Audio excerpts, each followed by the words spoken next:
ले देख, तेरा जीवन बदल रहा है।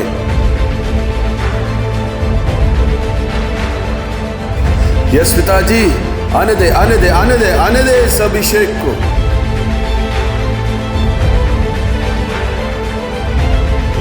पर अब मिरेकल तो वो करेगा, वो करेगा, वो करेगा। पुनरुत्थान और जीवन मैं ही हूं। हम लोग फिर से देखेंगे परमेश्वर का वचन, भजन संहिता की किताब 107 अध्याय और इसका 21 पद। लोग यहोवा की करुणा के कारण और उन आश्चर्य कर्मों के कारण जो वह मनुष्य के लिए करता है उसका धन्यवाद करें। हालेलुया। वचन में लिखा है लोग यहोवा की करुणा के कारण, ध्यान दीजिए, लोग यहोवा की करुणा के कारण, उसके तरस, उसके प्रेम के कारण और उन आश्चर्य कर्मों के कारण जो वह मनुष्य के लिए करता है उसका धन्यवाद करें। हालेलुया। वो कहता है उन आश्चर्य कर्म जो परमेश्वर मनुष्य के लिए करता है उसका धन्यवाद करें। और आगे 22वां पद, और धन्यवाद बलि चढ़ाए, और वो धन्यवाद का बलि चढ़ाए और जय जयकार करते हुए उसके कामों का वर्णन करें। और उसके कामों का वर्णन करें। वो धन्यवाद का क्या करें? बलि चढ़ाएं और उसके कामों का वर्णन करें। हालेलुया। यहां पर हम परमेश्वर के वचन में देखते हैं प्रभु यहां पर धन्यवाद के विषय में बातचीत कर रहे हैं आज हमसे। हमारा जो विषय है वो ये है कि हम परमेश्वर को धन्यवाद का बलिदान चढ़ाएं। सो यहां पर हम फिर से 21वें पद में हम देखते हैं, लिखा है कि जो तरस, जो करुणा, जो प्रेम परमेश्वर लोगों पे करता है, उसके आश्चर्य कर्मों के कारण वे मनुष्य के लिए करता है, उसका धन्यवाद करें। लोग क्या करें? परमेश्वर को क्या करें? धन्यवाद करें, उसका धन्यवाद करें। आपको प्रभु के लिए क्या करना है? धन्यवाद करना है। अभी मैंने जब अपनी सभा को शुरू किया तो मैंने धन्यवाद देना शुरू किया। मैंने क्या किया? प्रभु को बोला, प्रभु ने बीते दिनों में क्या गवाहियां दी हमारे जीवन में, बहुत अद्भुत गवाहियां हैं। और बीते अभी सिर्फ इन 2 महीने में परमेश्वर ने इतनी अद्भुत अद्भुत नई नई गवाहियां की है कि अगर मैं उनका बखान करूं, उनका गुणगान करूं तो वचन का, संदेश का समय समाप्त हो जाएगा। और अगर अभी जो 2 मीटिंग और बाकी हैं उनमें भी अगर मैं परमेश्वर के वचन का बखान करूं तो समय समाप्त हो जाएगा, क्योंकि प्रभु ने तो इतने आश्चर्य कर्म किए हैं। परंतु समय समय पर मेरा मन होता है कि मैं अपने परमेश्वर को धन्यवाद दूं, उसका बलिदान करूं, उसको बलिदान का भेंट चढ़ाऊं। कल मेरा बेटा बता रहा है कि पापा जब मैं अपने घर में गया तो उसे देखकर मेरे आंसू आ गए। मैं समझ गया था क्यों आंसू आए। मैंने पूछा, मैंने कहा बेटा क्यों आंसू आए? कह रहा पापा मैं देखकर मेरा मन इसलिए हो गया कि प्रभु ने हमें इतनी अच्छी अच्छी चीजें दिला दी हैं, इतनी अच्छी सारी चीजें लग्जरीज दिलाई, इतनी अच्छी प्रभु ने महंगी महंगी चीजें दिलाई हैं, उसके धन्यवाद में कि सच में हम इसे ले नहीं पाते और परमेश्वर ने हमें दिलाया है। हालेलुया। हर बात में परमेश्वर को धन्यवाद दें। वचन में लिखा है, आइए हम परमेश्वर के एक और वचन में चलेंगे। हम एक बहुत सुंदर घटना को देखते हैं। लूका की किताब इसका 17 अध्याय और इसके 11वें पद में हम यहां एक बहुत ही अच्छे उदाहरण को देखते हैं जब प्रभु ने इस आश्चर्य कर्म को किया। ऐसा हुआ कि वह यरूशलेम जाते हुए सामरिया और गलील के बीच से होकर जा रहा था। किसी गांव में प्रवेश करते समय उसे 10 घोड़े मिले। उन्होंने दूर खड़े होकर ऊंचे शब्द से कहा, हे यीशु, हे स्वामी, हम पर दया कर। उसने उन्हें देखकर कहा, जाओ और अपने आप को याजकों को दिखाओ। और जाते जाते ही वे शुद्ध हो गए।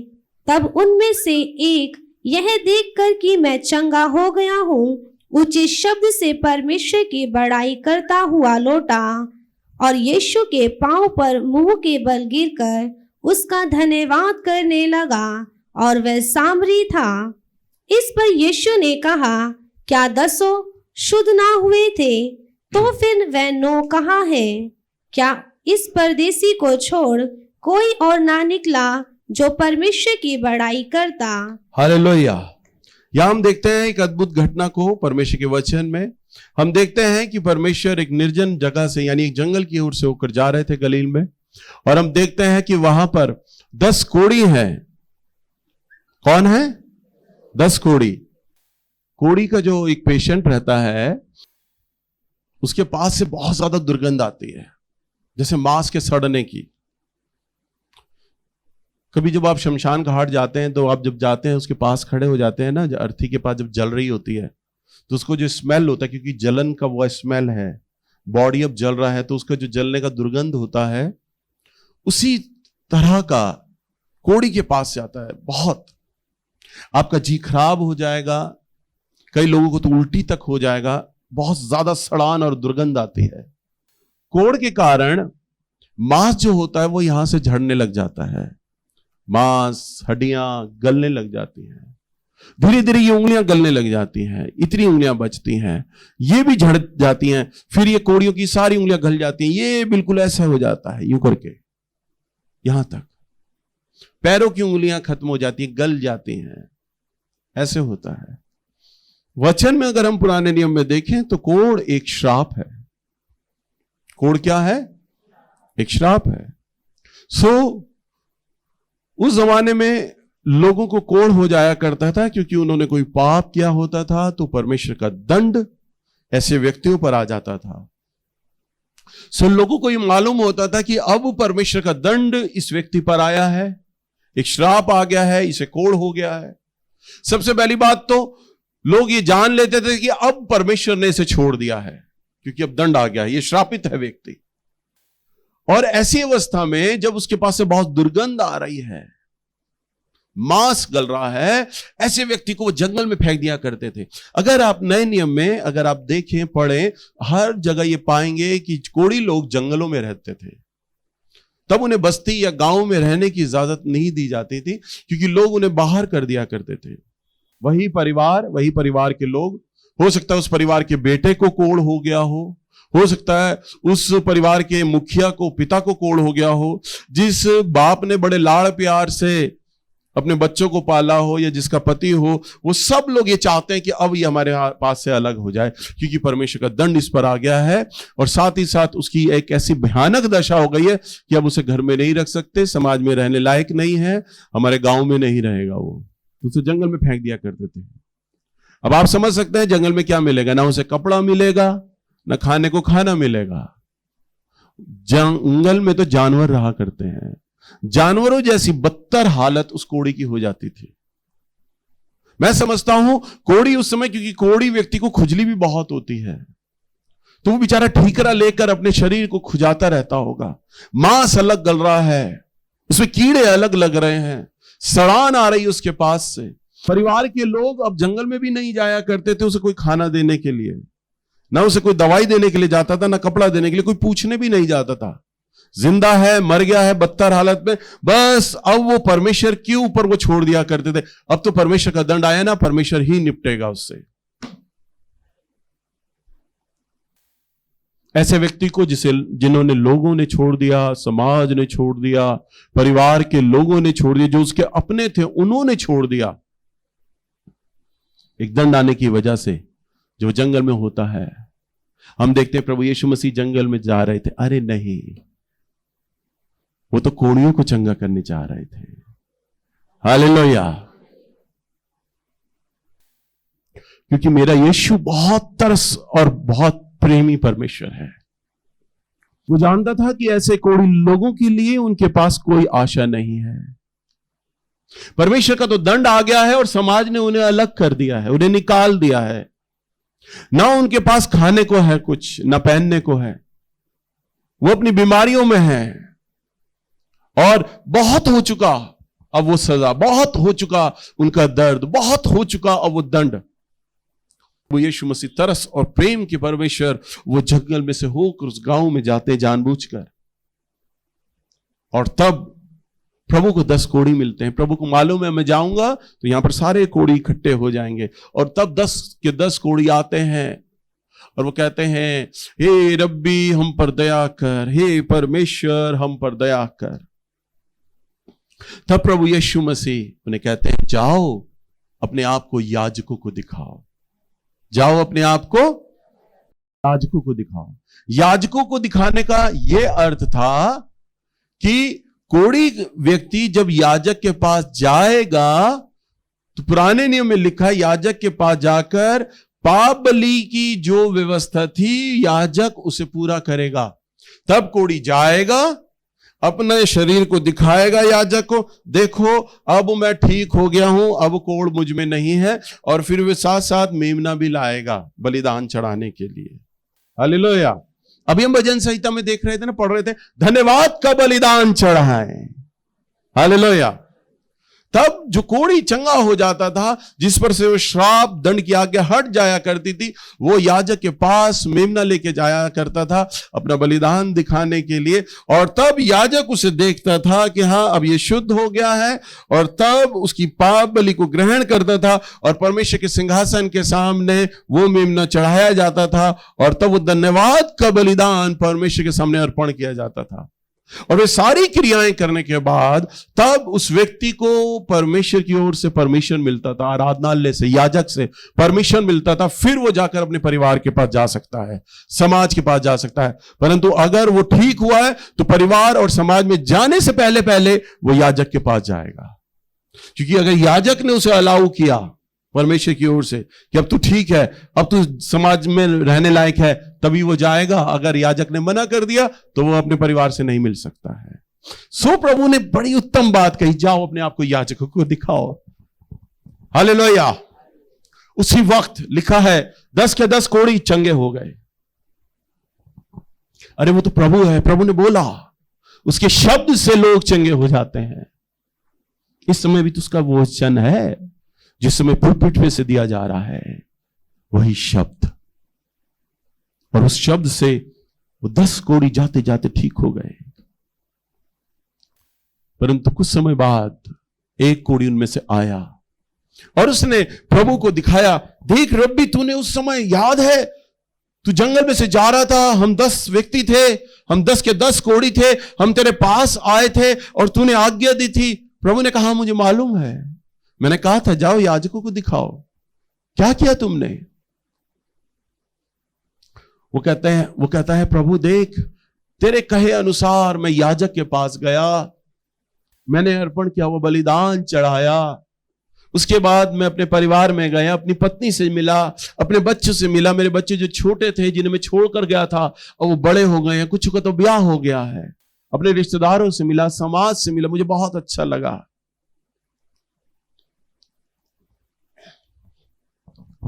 परंतु तू मुझे याद था कि तूने मुझे चंगा किया है। मैं जंगल में था, मेरी पत्नी नहीं आती थी मुझसे मिलने, मेरे बेटे नहीं आते थे, मेरी बेटियां नहीं आती थी, समाज ने मुझे छोड़ दिया था। परंतु तू था, तू आया था मिलने मुझसे, और तूने मुझे चंगा किया है, इसलिए मैं धन्यवाद देने आया हूं तुझे।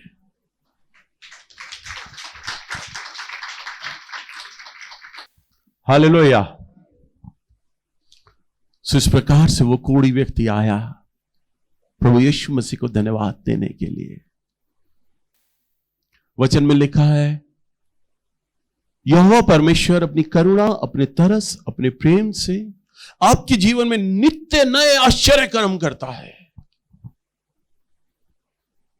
उसका धन्यवाद दो। उसका क्या करो? धन्यवाद दो।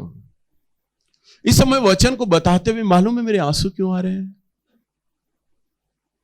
क्योंकि मेरा रोम रोम, मेरा मन, मेरी आत्मा, मेरी प्राण, मेरे सृष्टिकर्ता की धन्यवाद देता हूं। मैं धन्यवाद देता हूं, और मेरे हृदय की तलछट्टी से जो धन्यवाद निकल रहा है ना, वो मेरे आंसुओं में निकल रहा है। परंतु मैं आपकी आंखों को नम नहीं देखता। मालूम है क्यों? क्योंकि अभी आप उसके धन्यवाद को एहसास नहीं कर पा रहे। आप उसके कामों को गिन नहीं पा रहे। एक गीत है, गिन गिन के स्तुति करूं बेशुमार तेरे कामों के लिए। एक एक काम को आप उसके गिनना जब आरंभ करेंगे, आपकी आत्मा दहल जाएगी, कांप जाएगी। आपके जो शब्द होंगे वो आंसुओं में होकर आपके निकलेंगे। जब मैं अपने प्रभु के साथ प्रार्थना में बैठता हूं, मुझे बहुत समय लग जाता है प्रभु को केवल धन्यवाद देने के लिए। पवित्र आत्मा मुझे सिखाते रहते हैं, बोलते रहते हैं, धन्यवाद दे इन बातों के लिए, धन्यवाद दे इन बातों के लिए। और मैं धन्यवाद देता हूं, धन्यवाद देता हूं। और जैसे जैसे धन्यवाद देता रहता हूं, मैं मानो परमेश्वर की उपस्थिति में जाता चला जाता हूं, जाता चला जाता हूं, जाता चला जाता हूं।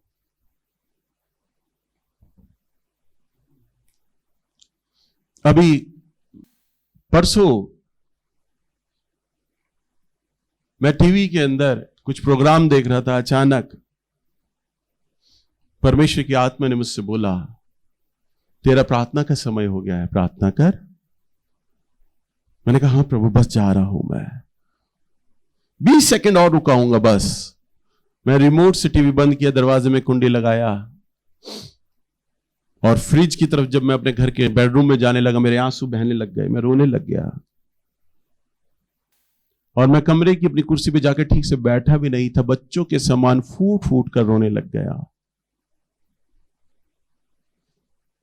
जब आप परमेश्वर को धन्यवाद का बलिदान चढ़ाते हैं, तो परमेश्वर की आत्मा निरंतर आपके संग वास करती है, आपके साथ रहती है।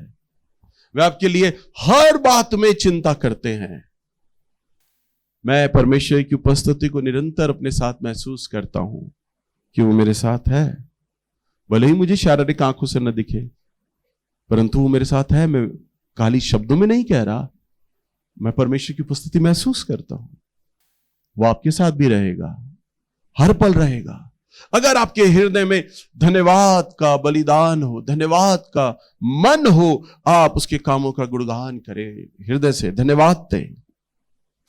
हम परमेश्वर के एक और वचन में चलते हैं, निकालिए पहला थिस्सलुनीयों की किताब नए नियम में से, इसका 5 अध्याय और इसका 18वां पद। हर बात में धन्यवाद करो, क्योंकि तुम्हारे लिए मसीह यीशु में परमेश्वर की यही इच्छा है। हालेलुया। क्या लिखा है? हर बात में क्या करें? हर बात में। बोलिए हर बात में। दोबारा से बोलिए, हर बात में परमेश्वर का धन्यवाद करें, कि तुम्हारे लिए मसीह यीशु में यही इच्छा है। परमेश्वर की यही इच्छा है, उसकी इच्छा है। क्या है उसकी? उसकी इच्छा है। आपको क्या करना है? हर बात में प्रभु को धन्यवाद देना है, हर बात में। यहां पे आप गवाही कब देते हैं बताइए? गवाही कब देते हैं आप लोग?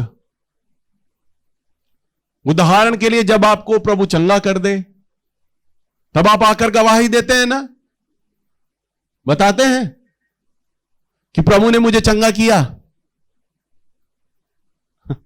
परंतु मेरे पास कई लोग ऐसे आते हैं जो 1 साल से आ रहे हैं, 1.5 साल से आ रहे हैं, 5 साल से आ रहे हैं, और अगर चंगे नहीं होते ना, वो तो शिकायतों का पिटारा खोल देते हैं।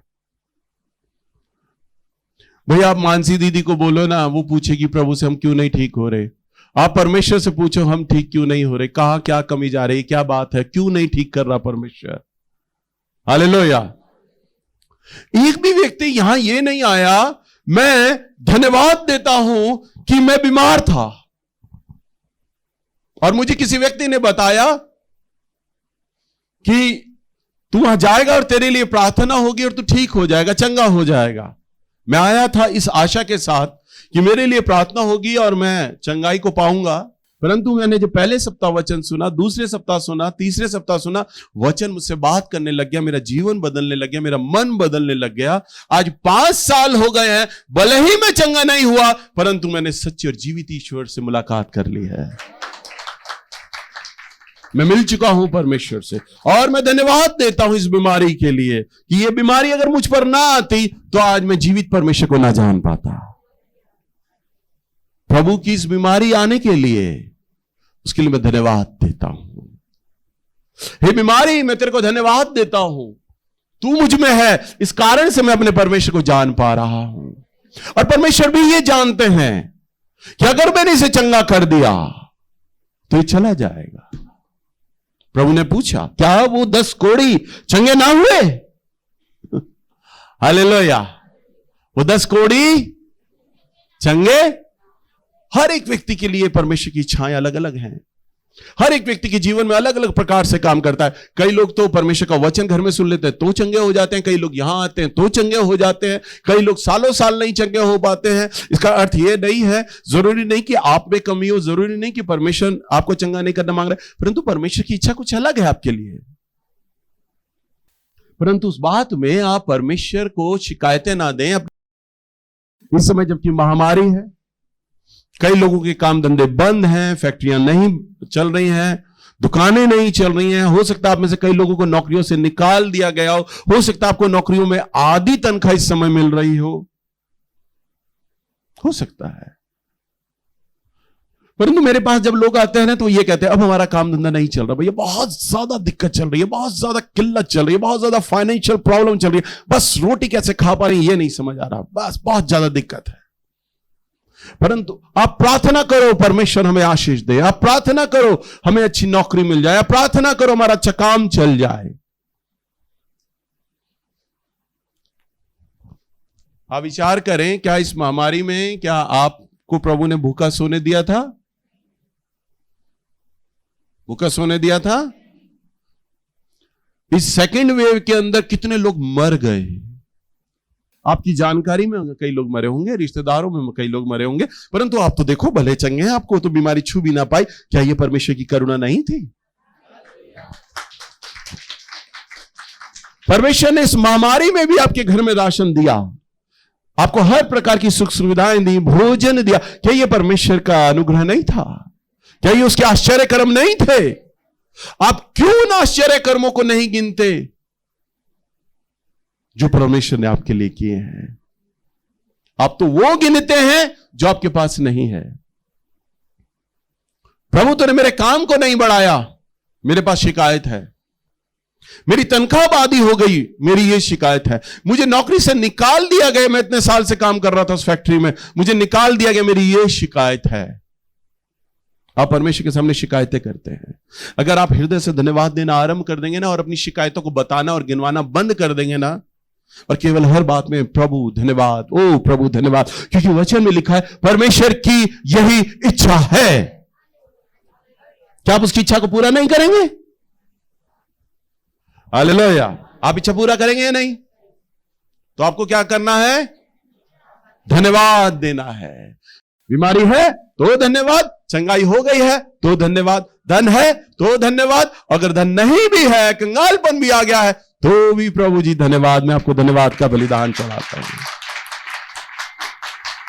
और जब आप ऐसा करेंगे, और जब आप ऐसा करेंगे, जब आप उसको धन्यवाद का बलिदान चढ़ाएंगे, हृदय से धन्यवाद का बलिदान चढ़ाएंगे, परमेश्वर आपके भीतर ये जान लेंगे, मेरा ये बेटा, मेरी ये बेटी मेरी आशीषों से प्रेम नहीं करते हैं, अरे इनका तो मन पागल है मेरे प्रेम में, ये तो हर बात में धन्यवाद दे देते हैं। मैंने चंगाई दूं या ना दूं तो भी ये धन्यवाद देते हैं, मैंने धन दूं या ना दूं तो भी धन्यवाद देते हैं। ये चर्च इसलिए नहीं आते कि इन्हें चंगाई मिले, या आराधनालय में इसलिए नहीं आते कि इन्हें धन मिले, इन्हें आशीष मिले, ये इसलिए नहीं आते, ये इसलिए भी नहीं आते कि मेरे को चंगाई मिले, ये इसलिए भी नहीं आते कि मेरे लिए भविष्यवाणी हो, परंतु ये तो इसलिए आते हैं क्योंकि मुझसे प्रेम करते हैं। और ये जान लेना, जो लोग उससे प्रेम करते हैं ना, परमेश्वर ये जान लेता है कि ये व्यक्ति मुझसे प्रेम करता है, वह परमेश्वर की आंखों की पुतली हो जाता है। हालेलुया। मैं आपको क्या बता रहा था, अगर आप हृदय से धन्यवाद देंगे ना तो परमेश्वर की आंख की पुतली हो जाएंगे। आपको कोई हल्का सा भी बोलेगा ना, परमेश्वर को बहुत दिल दुखेगा, उसका मन टूट जाएगा परमेश्वर का, कि मेरी बेटी के लिए ऐसा क्यों कहा जा रहा है, मेरे बेटे के लिए ऐसा क्यों कहा जा रहा है। वो आपकी हर एक जरूरत को देख लेगा। मानसी को कभी मैंने नहीं बताया। मानसी मेरे पास आती, मेरी पत्नी के पास बैठकर बोलती, और उसकी आंखों में आंसू, और वो बोलती, मम्मी मैं परमेश्वर बोलते पापा के लिए बोल रहे हैं, मेरे प्रिय प्रिय प्रिय पुत्र को बोल। कहती 3-3 बार प्रिय लगाता है परमेश्वर इनके लिए। कहती मुझे तो एक बार भी परमेश्वर ने बेटी नहीं बोला, मुझे तो बोलते मेरी दासी है तू। कहती मेरे तो कान तरसते कि कब प्रभु मुझे बेटी बोलेगा। पापा के लिए तो प्रिय प्रिय 3 बार बोलता है। कह 3 बार बोला प्रिय प्रिय। कहती परमेश्वर कहते हैं मेरा बेटा आज तक कभी मुझसे धन नहीं मांगता है। उसे बोलना जाकर मैं उसकी सारी जरूरतों को जानता हूं, मैं उसकी सारी जरूरतों को पूरा करूंगा, उसे बोलना जाकर। हालेलुया। उसकी आंख में आंसू थे, वो बता रही कि वो ऐसे बोलता है परमेश्वर। मुझे कहती आप कभी प्रार्थनाओं में ये चीजें नहीं मांगते, धन नहीं मांगते? मैंने कहा नहीं बेटा, मैं नहीं मांगता अपनी जरूरत की चीजें। कहती फिर आप क्या मांगते हो? मैंने कहा मैं तो परमेश्वर की इच्छा मांगता हूं, आशीष मांगता हूं अपनी कलीसिया पर, मैं तो ये मांग रहा होता हूं, मैं धन नहीं मांगता। कहती परमेश्वर कहते हैं मुझसे मांग, अपनी जरूरतों के लिए तो कम से कम मुझसे मांगे, ये मांगता ही नहीं है। परमेश्वर कहते हैं ये मुझे तभी इतना अच्छा लगता है कि मुझसे कुछ मांगता नहीं है, बोलता नहीं है। हालेलुया। आप प्रभु को धन्यवाद देंगे ना, प्रभु आपके लिए भी कहेगा। आपके बिना मांगे वो आपकी हर एक आवश्यकता को जान लेगा। अभी आप अपनी आवश्यकताओं के लिए दूसरों से प्रार्थना कराते हैं, मुझसे कराते हैं, प्रचारकों से कराते हैं। अपनी आवश्यकताओं के लिए आप रोते हैं, उपवास करते हैं। मालूम है क्यों? क्योंकि आपका मन धन्यवाद का दिल नहीं है आपके पास। आप उसे हृदय से धन्यवाद देना आरंभ करें। हर बात में, हर चीज में आप धन्यवाद देना आरंभ कर दें। परमेश्वर बिना मांगे आपकी आवश्यकताओं को पूरा कर देंगे। आप कहेंगे अभी तो मैं सोच ही रहा था ये बातें, और प्रभु ने झट पूरा कर दिया है। हालेलुया।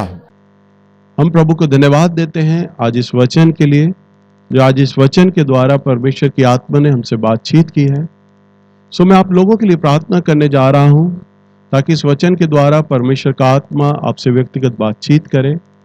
साथ ही मैं प्रार्थना करने जा रहा हूं आप तमाम बीमारियों के लिए, जो कि आप अपने असाध्य रोगों से पीड़ित हैं। मैं आप लोगों के लिए प्रार्थना करता हूं, और जब मैं प्रार्थना करता हूं तो जिस स्थान पर, आपके शरीर के जिस भाग पर आपको बीमारी, दर्द या पीड़ा है, आप विश्वास से उस जगह पर आप अपना हाथ रख लें। प्रार्थना के बीच में परमेश्वर की सामर्थ आपकी उस जगह पर अपना हाथ रखेगी, और आप तुरंत अपने रोग और अपनी पीड़ा से आप चंगे किए जाएंगे। सो आइए हम लोग प्रार्थना करें। प्रभु जी, मैं प्रार्थना करता हूं तेरे बच्चों के लिए। आज इन्होंने जो वचन सुना है, उस वचन के द्वारा वो अभिषेक, वो सामर्थ इनके मनों पर उतरे, और पिता इनके सुनने वाले कान न बने, केवल आज ये वचन को सुने और उसका अनुसरण करने वाले भी बने। तो प्रभु स्वर्ग से इन्हें सामर्थ्य दे ताकि जो कुछ भी आज इन्होंने सुना है उस पर चल सके। साथ ही प्रभु जी, तमाम वो लोग जो आज असाध्य रोगों से पीड़ित हैं, और जितने भी लोग इस समय ऑनलाइन या यूट्यूब के माध्यम से इस प्रार्थना में जुड़े हैं, मैं तमाम उन लोगों के लिए प्रार्थना कर रहा हूं। आप विश्वास से शरीर के आप अपने उस हिस्से पर अपना हाथ रख लें जहां भी आपको दर्द है, बीमारी है, पीड़ा है। विश्वास से जब आप अपने शरीर के उस हिस्से पर हाथ रखते हैं, प्रभु की सामर्थ आपको छू लेगी, आपको चंगा करेगी। सो प्रभु, आप अपने हाथों को बढ़ाइए और इनके शरीर पर अपना हाथ रख दें। इसी समय इनका तमाम रोग, तमाम पीड़ा, तमाम दर्द इसी समय मसीह यीशु नासरी के नाम में दूर हो राजा। मैं तेरे तमाम बेटे और बेटियों को आपके पवित्र लहू में मैं ढांक देता हूं। आज से सभी ये लोग आपके मधुर नाम में चंगाई और छुटकारा पाते हैं। मसीह यीशु के नाम में सभी लोग चंगे किए जाएं, चंगे किए जाएं। प्रभु, मैं इस प्रार्थना को मसीह यीशु के नाम में मांगता हूं। आमीन। आप सबको जय मसीह की।